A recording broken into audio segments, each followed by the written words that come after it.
Hey guys, welcome back to the channel. So to those of you that are yet to subscribe and you've not done that, make sure you click on the subscribe button, like, share, make your comments, and also follow our Telegram to stay updated.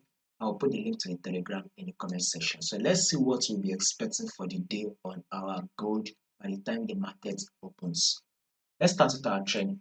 Also, guys, note you need to subscribe and click on the bell notification so you will not miss an update.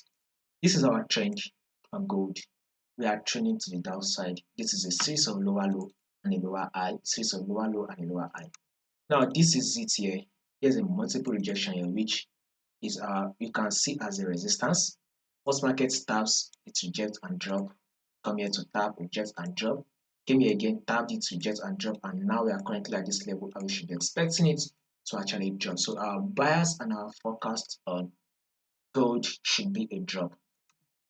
If you go to your 1 hour time frame, gold is more likely to push up one more time before it actually drop.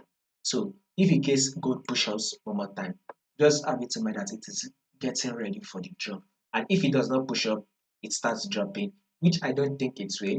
I believe it will push up a bit. That is what I think it will.